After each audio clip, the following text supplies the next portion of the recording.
नमस्ते बच्चों, आज हम देखने जा रहे हैं उमंग भाग 1 कक्षा 9वीं का 6वां पाठ दो बैलों की कथा के प्रश्न उत्तर। ठीक है बच्चों, पेज नंबर 46 पर हम देखेंगे। हमें कुछ क्वेश्चंस दिए गए हैं जो हम लोग रीड करेंगे। प्रश्न अभ्यास, अर्थग्राह्यता, प्रतिक्रिया, विचार विमर्श। पहला प्रश्न, भारत कृषि प्रधान देश है। कृषि कार्य में पशुओं का विशेष योगदान है। आज के वैज्ञानिक युग में कृषि के क्षेत्र में पशुओं का क्या महत्व है, चर्चा कीजिए। इसका आंसर हम लोग लिख सकते हैं, भारत प्राचीन काल से ही कृषि प्रधान देश रहा है। यहाँ की अधिकांश जनता कृषि पर आधारित है। खेती की परंपरागत विधि में हल और बैल किसानों के लिए बहुत उपयोगी थे। कई सदियों तक वे उनके साथी बने रहे, लेकिन अब ज़माना बदल गया है। जहाँ पहले पशुओं का उपयोग होता था, अब वहाँ ट्रैक्टर और मशीनों का उपयोग होने लगा है। इसलिए यह कहा जा सकता है कि आज के वैज्ञानिक युग में कृषि के क्षेत्र में पशुओं का महत्व कम हो गया है। दूसरा प्रश्न हम देखेंगे, जानवरों का स्वतंत्र छोड़ देना चाहिए या नहीं, आपका इस संबंध में क्या विचार है, चर्चा कीजिए।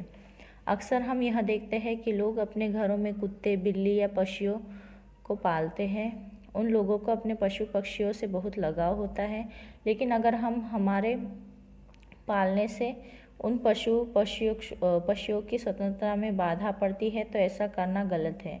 उनको चिड़ियाघर में रखना भी उनके प्रति अन्याय है। इस दुनिया में हर प्राणी को खुश रहने का अधिकार है। बंदी बनकर कोई भी प्राणी खुश नहीं रह सकता। पढ़ना, भाव समझना और भाव विस्तार। क, पाठ में उत्तर ढूंढिए।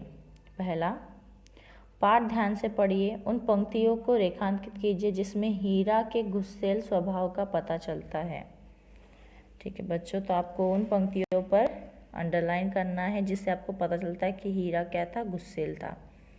रात को भी जब कुछ भोजन न मिला तो हीरा के दिल में विद्रोह की ज्वाला दहक उठी। मोती से बोला, अब तो नहीं रह जाता मोती। मोती ने सिर लटकाए हुए जवाब दिया, मुझे तो मालूम होता है प्राण निकल रहे हैं। इतनी जल्दी हिम्मत न हारो भाई, यहाँ से भागने का कोई उपाय निकालना चाहिए। आओ दीवार तोड़ डाले, मुझसे तो अब नहीं कुछ होगा। बस इसी बूते पर अकड़ते थे, सारी अकड़ निकल गई। बड़े की दीवार कच्ची थी, हीरा मजबूत तो था ही। अपने नुकीले सींग दीवार में गड़ा दिए और जोर मारा तो मिट्टी का एक चिपड़ा निकल आया। फिर तो उसका साहस बढ़ा। उसने दौड़ दौड़ कर दीवार पर चोटें की और हर चोट में थोड़ी थोड़ी मिट्टी गिराने लगा। दूसरा प्रश्न हम देखेंगे, हीरा और मोती की दोस्ती प्रकट करने वाली पंक्तियां पाठ में रेखांकित कीजिए। दोनों ने अपनी मुख भाषा में सलाह की, एक दूसरे को कनखियों से देखा और लेट गए। जब गांव में सोता पड़ गया तो दोनों ने जोर मारकर पगहे तुड़ा डाले और घर की तरफ चले। पगहे बहुत मजबूत थे, अनुमान न हो सकता था कि कोई बैल उन्हें तोड़ सकेगा, पर इन दोनों ने उस समय दूनी शक्ति आ गई थी। एक एक झटके में रस्सियाँ टूट गई। दूसरे दिन गया ने बैलों को हल में जोता, पर इन दोनों ने जैसे पाँव न उठाने की कसम खा ली थी। वह मारते मारते थक गया, पर दोनों ने पाँव न उठाया। एक बार जब उस निर्दयी ने हीरा की नाक पर खूब डंडे जमाए तो मोती का गुस्सा काबू के बाहर हो गया। हल लेकर भागा। हल, रस्सी, जुआ, जोत सब टूट टाट कर बराबर हो गया। गले में बड़ी बड़ी रस्सियाँ न होती तो दोनों पकड़ाई में न आते। अरे यह क्या है, कोई सांड डौंकता चला आ रहा है। हाँ, सांड ही है। वह सामने आ पहुंचा। दोनों मित्र बगले झाँक रहे थे। सांड पूरा हाथी है, उससे भिड़ना जान से हाथ धोना, लेकिन न भिड़ने पर भी जान बचती नहीं नजर आती। इन्हीं की तरफ आ भी रहा है। कितनी भयंकर सूरत है। मोती ने मुख भाषा में कहा, बुरे फंसे, जान बचेगी, कोई उपाय सोचो। हीरा ने चिंतन स्वर में कहा, अपने घमंड में भूला हुआ है, आरजू विनती न सुनेगा। भाग क्यों न चले, भागना कायरता है तो फिर यही मरो। बंदा तो 9 2 11 होता है, और जो दौड़ाए तो फिर कोई उपाय सोचो जल्दी। उपाय यही है कि उस दोनों जने एक साथ चोट करे। मैं आगे से रगेड़ता हूँ, तुम पीछे से रगेदो। दोहरी मार पड़ेगी तो भाग खड़ा होगा। मेरी ओर झपटे, तुम बगल से उसके पेट में सींग घुसेड़ देना। जान जोखिम है पर दूसरा उपाय नहीं है। दोनों मित्र जान हथेलियों पर लेकर लपके। सांड को भी संगठित शत्रुओं से लड़ने का तजुर्बा था। वह तो एक शत्रु से मल्ल युद्ध करने का आदी था। जो ही हीरा झपट पड़ता तो मोती ने पीछे से दौड़ाया। ये दोनों भी उस्ताद थे, उसे वह अवसर न देते थे। एक बार सांड झल्लाकर हीरा का अंत कर देने के लिए चला कि मोती ने बगल से आकर पेट में सींग भोंक दिया। सांड क्रोध में आकर पीछे फिरा तो हीरा ने दूसरी पहलू में सींग चुबो दिया। आखिर बेचारा जख्मी होकर भागा और दोनों मित्र ने दूर तक उसका पीछा किया। इसी तरीके से आप दूसरे लाइंस भी लिख सकते हैं। लेसन में से ढूंढकर आपको लिखना है। तीसरा प्रश्न, सही विकल्प पर यह निशान लगाइए। गया ने हीरा मोती को दोनों बार सूखा भूसा खाने के लिए दिया क्योंकि क गया पराए बैलों पर अधिक खर्च नहीं करना चाहता था। ख गरीबी के कारण खली आदि खरीदना उसके बस की बात न थी। वह हीरा मोती के व्यवहार से बहुत दुखी था। उसे खली आदि सामग्री की जानकारी न थी। इसका सही आंसर है, हम लोग लिख सकते हैं सही आंसर ग। वह हीरा मोती के व्यवहार से क्या था, बहुत दुखी था। उसके बाद ख क्वेश्चंस हम देखेंगे क्या लिखा है। पाठ समझकर उत्तर दीजिए।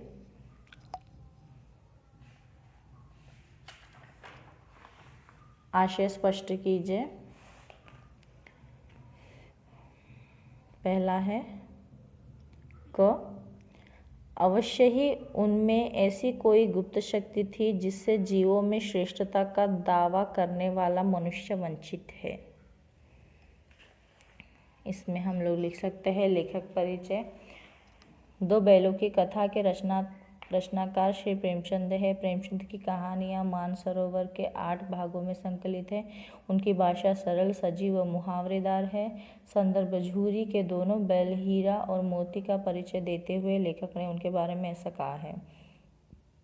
भावार्थ, भाषा के द्वारा मनुष्य अपने भाव को प्रकट करता है, इसलिए उसको इस दुनिया का श्रेष्ठ प्राणी समझा जाता है। लेकिन वह भी बिना कहे दूसरे के मन की बात नहीं समझ सकता। हीरा और मोती दोनों बैल थे, दोनों की भाषा मुख थी, फिर भी वे दोनों अपने साथी के दिल की बात बिना बताए ही समझ लेते। इसे लेखक ने ऐसा कहा है कि उनमें ज़रूर कोई छिपी हुई शक्ति है, उसी के कारण ऐसा हो पाता है। ख, उस एक रोटी से उनकी भूख तो क्या शांत होती, पर दोनों के हृदय को मानो भोजन मिल गया। लेखक परिचय। 2 बैलों की कथा के रचनाकार श्री प्रेमचंद है। प्रेमचंद की कहानियाँ मानसरोवर के 8 भागों में संकलित है। उनकी भाषा सरल, सजीव व मुहावरेदार है। संदर्भ, हीरा और मोती का मालिक झूरी था। उसने दोनों बैलों को अपने ससुराल भेज दिया। वहाँ उनकी देखभाल ठीक से न होती थी। ऐसे में नए मालिक की बेटी रोज उनको एक एक रोटी देती थी। भावार्थ, झूरी अपने दोनों बैलों को बहुत प्यार करता था, उनकी अच्छी देखभाल करता था। लेकिन नए मालिक के यहाँ इसके विपरीत होने लगा। हीरा और मोती प्यार और चारे के लिए तरस रहे थे। ऐसे में एक लड़की आई और दोनों को एक एक रोटी देकर चली गई। इससे उनकी भूख तो नहीं मिटी, पर उनके मन को तृप्ति मिल गई। दूसरा प्रश्न हम देखेंगे। हीरा मोती की अपेक्षा अधिक मानवतावादी था, उदाहरण द्वारा स्पष्ट कीजिए। हीरा मोती दोनों अच्छे मित्र थे, लेकिन दोनों के व्यवहार में फर्क था। गया से हीरा और मोती दोनों ही नाखुश थे। एक बार गुस्से में आकर मोती ने गया को सींग मारने की बात कही। तब हीरा मोती को मना कहता है कि ऐसा करने से उसकी प्यारी लड़की अनाथ हो जाएगी। इससे पता चलता है कि हीरा मोती से मानवतावादी था। तीसरा प्रश्न, कांजी हाउस में पशुओं की हाजिरी क्यों ली जाती होगी? हीरा मटर के खेत में घुसकर घास खाने लगा। 2 आदमियों ने लाठियों के साथ आकर उसे पकड़ लिया। हीरा का साथ देने के लिए मोती भी पकड़ा गया। दोनों को कांजी में हाउस बंद कर दिया गया। वहाँ ऐसे ही पकड़े गए कई जानवर थे। शायद उन लोगों को जानवरों के भागने का डर था, इसलिए रोज पशुओं की हाजिरी ली जाती थी। चौथा प्रश्न, छोटी बच्ची को बैलों के प्रति प्रेम क्यों मराया गया कि एक छोटी बच्ची थी। उस लड़की की माँ मर चुकी थी। उसकी सौतेली माँ उसे मारती रहती थी। जब से हीरा और मोती उसके घर आए तब से उनके साथ बुरा व्यवहार हो रहा था। लड़की उन बैलों के कष्टों में अपने कष्टों को देखती, शायद इसलिए उस बच्ची के दिल में दोनों बैलों के प्रति प्रेम पैदा हुआ। उसके बाद हम लोग पेज नंबर 47 पर देखेंगे। पढ़ने की योग्यता का विस्तार। गद्यांश पढ़कर निम्नलिखित प्रश्नों के उत्तर लिखिए। पशु पक्षियों की भाषा होती है, इसका मतलब है कि वे एक दूसरे का आशय बखूबी समझ लेते हैं। यह बात तो है कि पशु पक्षियों की मनुष्यों जैसी सुविकसित भाषा नहीं होती, पर वे सीधी सादी आवाज़ों और क्रियाओं से अपनी बात कह पाते हैं। ये बड़ी आसानी से खुशी, भय, चेतावनी, आमंत्रण जैसी कई भावनाओं को दर्शा सकते हैं। किसी पक्षी द्वारा किए गए इशारे और कोई अन्य पक्षी की पहचान सकता है। खतरा आने पर दिया जाने वाला इशारा हर पशु पक्षी समझते हैं। मनुष्य जैसी सुलझी हुई भाषा पशु पक्षी नहीं बोल पाते, इसलिए वे अपने संवाद में निरंतरता नहीं बना सकते और एक दूसरे की अभिव्यक्तियाँ ठीक तरह से संप्रेषित नहीं कर पाते। फिर भी यह नहीं कहा जा सकता कि इनमें कुछ विशेष नहीं है। सभी प्राणियों की अपनी कुछ अनोखी विशेषताएं होती है जो उन्हें विशेष बनाती है। पहला प्रश्न, बखूबी का अर्थ क्या है? यहाँ पर उन्होंने बखूबी का अर्थ पूछा है।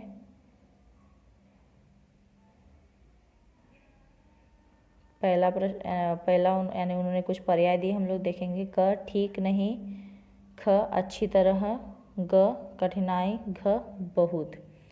तो यहाँ पर ख है बहुत, ख है अच्छी तरह, तो बखूबी का मतलब होता है अच्छी तरह। दूसरा, आवाज़ का पर्याय क्या है? चहचहाना, शोर, ध्वनि, भाषा। इसका आंसर है ग ध्वनि। तीसरा प्रश्न, इस गद्यांश का उचित शीर्षक सुझाइए। पशु पक्षी और ध्वन्यात्मक भाषा। किसी एक प्राणी की अनोखी विशेषता बताइए। बिल्ली, यह रात के अंधेरे में भी सभी चीज़ों को देख सकती है। 5, मनुष्य जैसी सुलझी हुई भाषा पशु पक्षियों की क्यों नहीं हो सकती? मनुष्य की भाषा शाब्दिक है, इसके द्वारा किसी भी प्रकार के भाव को दूसरों तक पहुंचाया जा सकता है। पशु पक्षियों की भाषा केवल ध्वन्यात्मक और सांकेतिक है, इसकी कुछ सीमा रहती है, इसलिए हम यह कह सकते हैं कि पशु पक्षियों की भाषा मनुष्यों की भाषा जैसी सुलझी हुई नहीं है।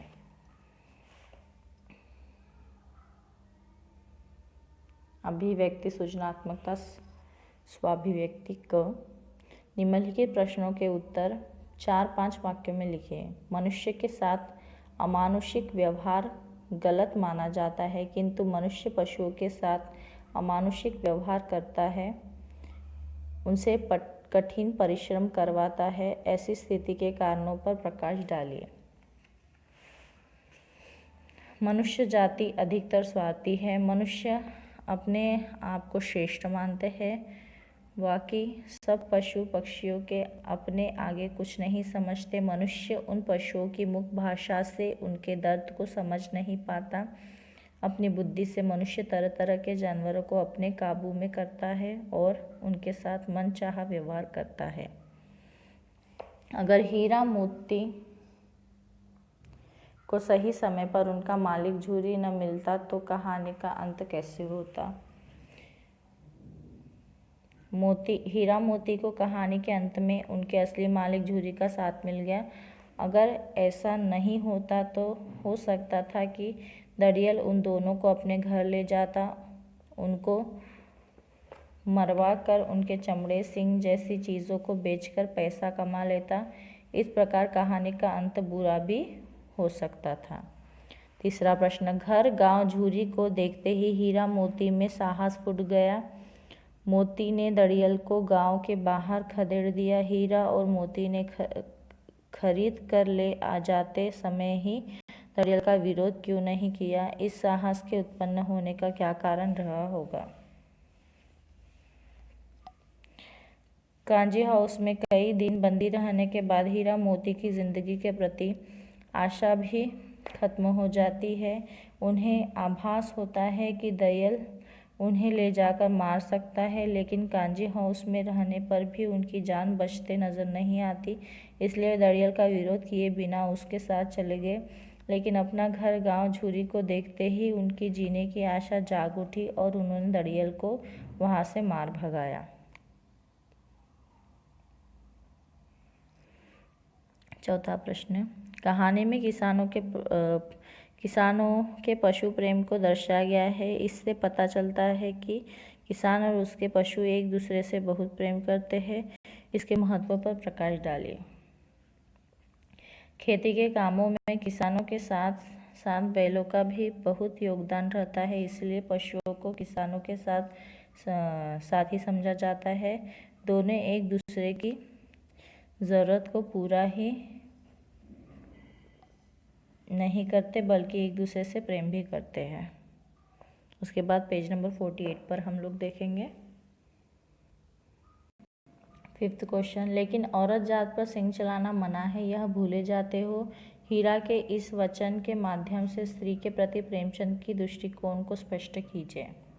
भारतीय संस्कृति में स्त्री को देवी के समान माना जाता है। औरतों को पूजनीय समझने वाला वही हृदय हम प्रेमचंद में भी देख सकते हैं। इसलिए उन्होंने हीरा के माध्यम से कहा कि स्त्रियों को कोई भी नुकसान नहीं पहुंचाना चाहिए, क्योंकि मकान को घर बनाने वाली औरत हर हाल में हमारी इज्जत की हकदार होती है। ख, निम्नलिखित प्रश्नों के उत्तर 8-10 वाक्यों में लिखिए। पहला प्रश्न है, प्रस्तुत कहानी में बैलों के माध्यम से कौन कौन से नीति विषय उभर कर आए हैं? पशुओं का मानवीकरण करके उनकी संवेदनाओं के प्रति हमारा ध्यान आकर्षित करने का प्रयत्न किया गया है। इस कहानी में बैलों के माध्यम से साथियों का साथ कैसे निभाना चाहिए यह बताया गया है। इसमें परस्पर सहयोग की भावना दिखाई गई है। पशुओं का अपने मालिक से कैसा रिश्ता होता है यह भी दिखाया गया है। इससे उनके साथ प्यार से व्यवहार करने की प्रेरणा मिलती है। कहानी के माध्यम से औरतों के प्रति सम्मानपूर्वक व्यवहार करने की सीख भी दी गई है। अन्य प्राणियों के प्रति मानवता का व्यवहार करना चाहिए। अपनी परवाह न करके हुए दूसरे की आज़ादी की परवाह करते समय परोपकार की भावना दिखाई देती है। दूसरा प्रश्न है, इतना तो हो ही गया कि 9-10 प्राणियों की जान बच गई, वे सब तो आशीर्वाद देंगे। मोती के इस कथन के आलोक में उसकी विशेषताएं बताइए। हीरा और मोती कांजी हाउस में बंद किए गए। बहुत समय तक उनको चारा नहीं डाला गया। इससे हीरा विद्रोह करके दीवार तोड़ने की कोशिश करता है। उसके कारण चौकीदार से मार पड़ती है। उसे मोटी रस्सी से बांध दिया गया। मोती तब तक चुप बैठा था। हीरा की प्रेरणा से वह उठता है, दीवार तोड़कर वहां बंद पड़े अन्य पशुओं को भागने का मौका देता है। हीरा मोती को भी भागने को कहता है तो वह मना करता है। हीरा का साथ देने के लिए वह रह जाता है। हीरा से कहता है कि उसे अपनी जान की परवाह नहीं है, उसके कारण और 9-10 प्राणियों की जान बची है। इसी बात को खुशी है कि उनके आशीर्वाद मिलेंगे। तीसरा प्रश्न, हीरा मोती का शोषण के खिलाफ आवाज़ उठाना और प्रताड़ना सहना हमें क्या प्रेरणा देता है? विस्तार में लिखिए। हीरा मोती कांजी हाउस में बंदी बनाए जाते हैं। उनको दाना पानी भी नहीं दिया जाता था। इससे तंग आकर दोनों ने विद्रोह कर दिया। अपनी सींगों से दीवार तोड़कर अपना गुस्सा दिखाया। उनके न भाग पाने पर भी दूसरे जानवरों को वहां से भगा दिया। इस प्रकार उन दोनों ने अपने शोषण का विरोध किया। लोग कहते हैं कि शोषण करने से भी बड़ा पाप शोषण सहना होता है। इसी की प्रेरणा हमें कहानी में हीरा मोती से मिलती है। सृजनात्मक कार्य, किसी ऐसे जानवर की आत्मकथा लिखिए जो चिड़ियाघर में बंदी हो गया हो। मैं बंदर हूँ। कुछ समय पहले मैं जंगल में रहता था। वहाँ कई पेड़ थे। मैं आज़ाद होकर वहाँ घूमता था। तब जो चाहे करता। वहाँ मेरे माँ बाप और भाई बहनों के साथ खुश रहता था। कुछ समय पहले मुझे यहाँ लाया गया। लोग इस जगह को चिड़ियाघर कर रहे हैं। यहाँ मेरा भी नाम मारुति रखा गया। यहाँ भी चारों ओर पेड़ है, लेकिन मैं उनकी डालियों पर कूदकर खेल नहीं सकता। अभी मैं अपने परिवार से भी दूर हूँ। यहाँ मेरे नए दोस्त भी बन गए हैं, फिर भी एक बड़े पिंजरे में बंद पड़ा हूँ। अपनी भूख प्यास मिटाने के लिए भी दूसरों का इंतज़ार करना पड़ता है। मैं हर दिन इसी इंतज़ार में रहता हूँ कि कब मुझे ये लोग आज़ाद करेंगे। प्रशंसा। अक्सर देखा जाता है कि बच्चे अकारण ही अपनी गली के कुत्तों, बिल्लियों आदि को पत्थर मारते या सताते हैं। ऐसे बच्चों को आप किस प्रकार पशु पक्षियों के प्रति प्रेम रखने के बारे में समझाएंगे। बच्चे नादान होते हैं। उनके लिए कुत्ते बिल्लियाँ मात्र खिलौने से ज़्यादा कुछ नहीं होते। उन्हें यह अनुभव नहीं होता कि इन प्राणियों में भी हमारे ही जैसी जान होती है। उन्हें भी सुख दुख का अनुभव होता है, इसलिए वह मस्ती में उन पशु पक्षियों को तंग करने की कोशिश करके खुश होते हैं। अगर मैं यह देखूं कि कोई बच्चा किसी कुत्ते या बिल्ली को पत्थर मार रहा है या फिर किसी और ढंग से उसे तंग कर रहा है, तो मैं उसे सम्राट शिवी की कथा बताऊंगा। उसमें एक कबूतर किसी बाज से अपनी जान बचाते बचाते शिवी के आश्रय में आता है। सम्राट उस बाज से कबूतर को छोड़ने का आग्रह करते हैं, लेकिन बाज इस शर्त पर कबूतर को छोड़ने के लिए तैयार हो जाता है कि सम्राट खुद अपने शरीर से कबूतर के शरीर के भार के समान मांस काट कर दे। आखिर सम्राट शिवी उस छोटे से कबूतर के लिए अपने शरीर का कुछ मांस काट कर बाज को देते हैं और कबूतर की जान बचाते हैं। उनके लिए एक छोटी सी पक्षी की भी जान इतने मायने रखती है। फिर मैं उन्हें देवदत्त और सिद्धार्थ की कहानी बताता। पुराने ज़माने में राजा महाराजा लोग जंगलों में शिकार खेलने जाते थे, लेकिन वे तभी ऐसा करते थे जब उन्हें उन जानवरों से मनुष्य को कुछ खतरा हो। लेकिन कुछ लोग तो बिना कारण के भी उनको तंग करते रहे, उनकी जान के दुश्मन बन जाते हैं, जो बहुत गलत बात है। देवदत्त ने भी एक बार कुछ ऐसा ही किया था। आसमान में उड़ने वाले किसी एक आज़ाद पंछी को अपनी तीर का निशाना बनाया, उसे मार गिराया। बेचारा पक्षी घायल होकर ज़मीन पर तिलमिलाते हुए गिर पड़ा। सिद्धांत देवदत्त के विपरीत पशु पक्षियों के प्रति स्नेह और सहानुभूति की भावना रखते थे, इसलिए उस पक्षी को उठाकर उसकी इलाज करके उसे जिंदा रखा। इतने में देवदत्त आकर यहाँ दावा करते हैं कि पक्षी उसके बांध से गिरा है तो उसे ही मिलना चाहिए। दोनों न्याय के लिए राजा के पास जाते हैं। वे कहते हैं कि जान लेने से जान बचाना महान कार्य होता है, इसलिए वह पक्षी उसके उपचार करने वाले सिद्धांत को ही मिलना चाहिए। इस कहानी के बाद मैं यह बताऊंगा कि हमें पशु पक्षियों से स्नेहशील व्यवहार करना चाहिए।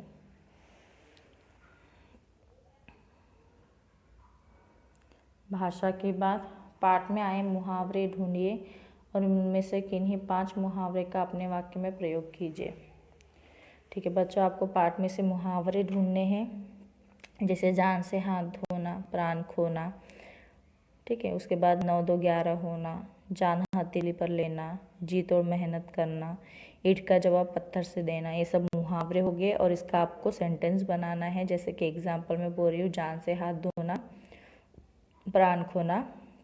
बाढ़ के कारण कई लोगों को जान से हाथ धोना पड़ा। इसी तरह आप दूसरे मुहावरे ढूंढकर भी लिख सकते हैं। दूसरा, बस इतना ही काफ़ी है, फिर मैं भी जोर लगाता हूँ ही भी वाक्य में किसी बात पर जोर देने का काम कर रहे हैं। ऐसे शब्दों को निपात कहते हैं। कहानी में से 5 ऐसे वाक्य छांटिए जिनमें निपात का प्रयोग हुआ है। तो हम लोग देख सकते हैं, कुत्ता भी बहुत गरीब जानवर है, कभी कभी उसे भी क्रोध आ ही जाता है। उसके चेहरे पर कभी असंतोष की छाया भी न दिखाई देगी। हमने तो उसे कभी खुश होते नहीं देखा। तुम ही तो बैलों को खिलाना जानते हो। तीसरा प्रश्न, रचना के आधार पर वाक्य भेद बताइए तथा उपवाक्य छांटकर उनके भी भेद लिखिए। क, दीवार का गिरना था कि अधमरे से पड़े हुए सभी जानवर चेत उठे।